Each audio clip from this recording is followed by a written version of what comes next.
It's sad about what happened to Morara today with regards to the violence that was meted against him with the political thugs and goons who are planned and put at bombers to go and attack and hurt our leader, or the party leader of the Inject Party, Morara Kebaso. He was admitted in hospital. I saw him in hospital. He was badly and severely injured.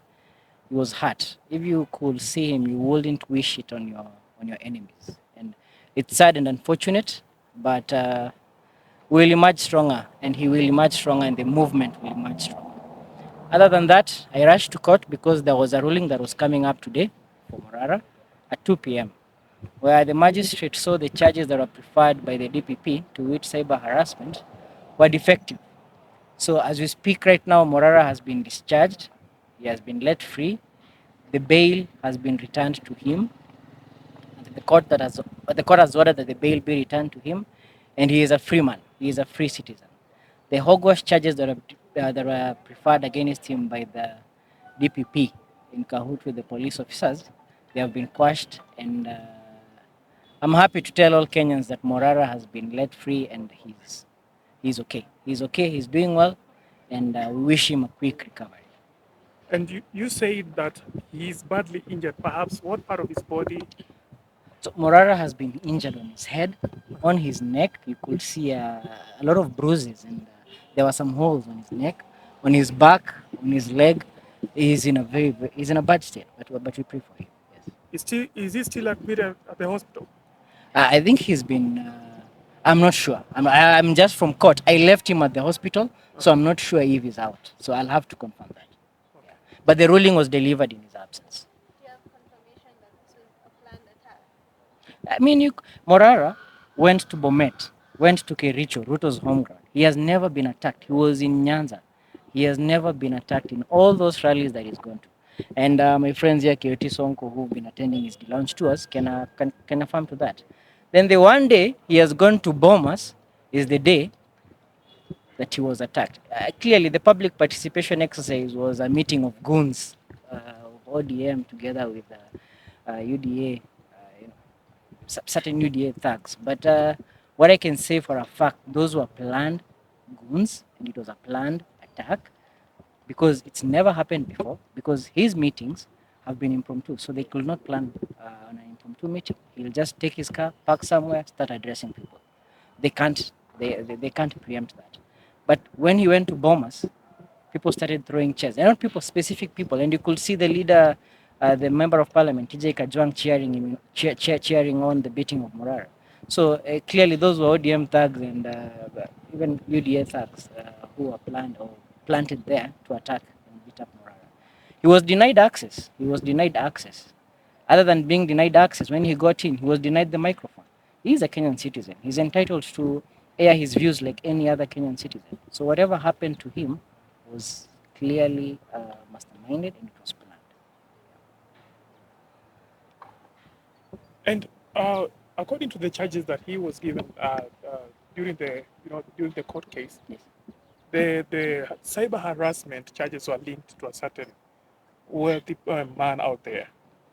Perhaps when you hizo documents, now what you found out there, do you feel maybe it was true, whatever is that man was behind the charges, or rather the court case? I don't think so. But the only person who can confirm is Dear Langat, and we saw some statement that was issued out by Dear Langat that was not responsible for the arrest of Morara. So whatever was there was clearly, it's just weaponization of the criminal judicial system. Because even the charges, the judge was actually very clear that the charges, the offense, there is no disclosure of the offense that Morara, that the offense preferred against, there is no offense under Section 27 pertaining to cyber harassment. So the charges were hogwash. The charges were clearly put in place, intended to silence Morara and to scare him from telling the truth. And I hope he doesn't bite into it and he goes on doing what he's doing. So it's a scheme. It's a scheme, and we've seen this before. Anytime you see the government using the Computer Misuse and Cyber Crimes Act against a certain individual, a certain person, then know there is something that they are trying to do. It's clearly a weaponization of the criminal judicial process. Okay. And following the Bomas incident, are you planning to maybe to report the issue to the police? Have you reported the matter to the police? Yeah, it's just that I was held up in court, but we want to actively follow up because Bomas has CCTV cameras. Clearly, you could see the faces of some of those people who are throwing chairs, and Morara will be following up on that. We will be following up on Even the MC was shouting that piga piga Piga. That's actually incitement to That violence. is incitement. How It's is the he MP. sitting as a member of parliament? The Yeah. MP himself. So we have to follow it up, and not even Morara. I mean, you see this DCI who was busy, these guys who are busy running and kidnapping people. They should pick it up. They should arrest them. You know, it's a crime against a citizen of the country. There's video evidence. There is there are CCTV camera footages. So I presume that right now they are busy, but they're busy looking into who was throwing the chairs, who was instigating the violence, and we hope that those criminals will be brought to book, starting with that MP, member of parliament, TJ Okay, Kato. Yes. one, but you don't have to answer if you don't feel like. Do you have a comment on cancelling or comrades act today of supporting the government on impeachment of Rigathi Gachagua? I prefer not to answer that. I think I can answer that question. You know, at the beginning, before we came for the exercise, the public participation, we were saying that we want both Ruto and Gachagua because they were a single ticket in 2022 election, and so they were all to go home. And so some of the social media influencers, when they were given that platform to air their issues, we expected that they air the grievances of most of Kenyans, whereby we want the entire Kenya Kwanza regime to go home. And so we expected somebody like Casmuel to come out clearly to say that both Ruto and Gachagua, they must go home. Unfortunately, he was only touching on Gachagua and the matters of tribalism. It's better for a person to speak about tribalism, to engage in tribalism matters in exercise.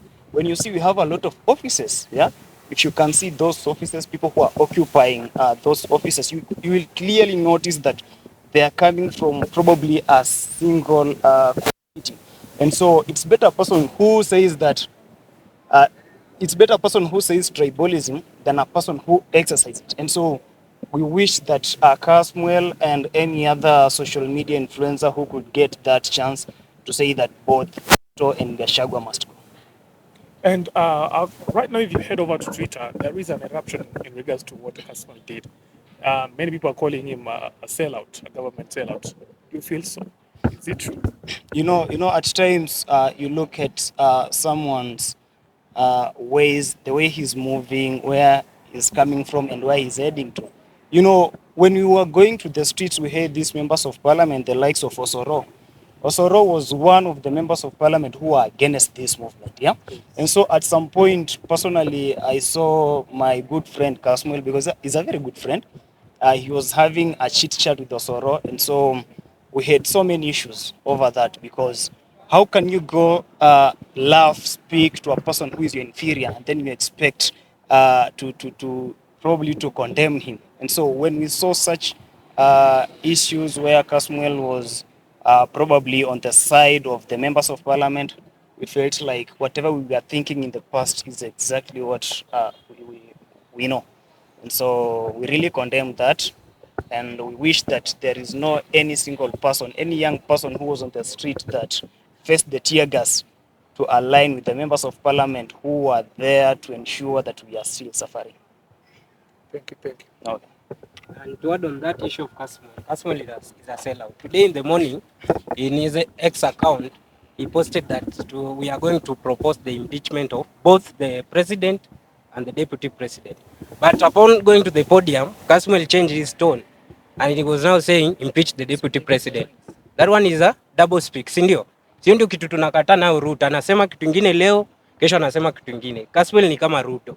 Asimami kitu moja. Na kitu kingine pia, tuna condemn in the strongest term possible hiyo maneno ya kitu imefanyikia Morara, na tunaambia huyo MP TJ Kajwang, your time is over. Time yako imeisha kama MP hapa Nairobi, and youths are rising and we will occupy that seat you are occupying. Unatumia unemployed youth kupiga a fellow youth. That one we condemn in the strongest term possible. Asante.